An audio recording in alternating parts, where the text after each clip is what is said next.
আল্লাহর নাম্বার আছে ভাই, এটা জানেন না আপনারা? না আমরা জানি না, হয়তো বা জানলেও আপনি যে কি বলছেন সেটা তো আমরা বুঝি না।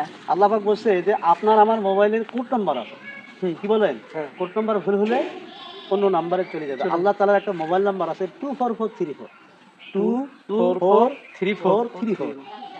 তাহলে 2 ফজরের 2 রাকাত ফরজ নামাজ, ফরজ সালাত 2, আবার 24 জোহরের 4 রাকাত ফরজ, আবার 4 আসরের 4 রাকাত ফরজ, 3 মাগরিবের 3 রাকাত ফরজ, আবার 4 ইশার 4 রাকাত ফরজ। এই নাম্বারটা যদি কেউ গুরুত্ব সহকারে সময় মতো খুশবু সালাত আদায় করে, আল্লাহ তাআলা তাকে 5টি পুরস্কার দিবে। সুবহানাল্লাহ এই সুবহানাল্লাহ। জন্য ভাই, তাহলে আমাদের 1 নম্বর ইসলামের মধ্যে দাখিল হতে হবে এবং এই নাম্বারটা জানার দরকার আছে না? হ্যাঁ অবশ্যই ইনশাআল্লাহ। আমি মনে করি যে যারা নিজেকে মুসলিম দাবি করে তাদেরকে অন্তপক্ষে এই নাম্বারটা হারানোর কোনো অপশন নাই। তো অপশন যদি না থাকে তাহলে এই নাম্বারটা ইনশাল্লাহ আমি মনে করি মুখস্থ করে ভাই ব্রাদারকে জানিয়ে দিলে ইনশাল্লাহ মনে হয় ভালো হয়। কারণ as-সালাতু মিফতাহুল জান্নাহ, নামাজ বেহেশতের চাবি। তা আমরা এই নামাজের নাম্বারটা একটু আমরা সবাই ইনশাল্লাহ জানিয়ে দিই ইনশাআল্লাহ।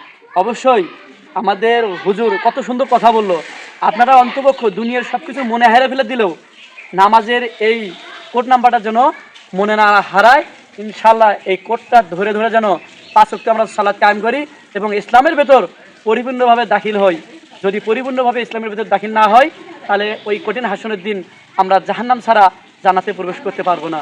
আসসালামু আলাইকুম।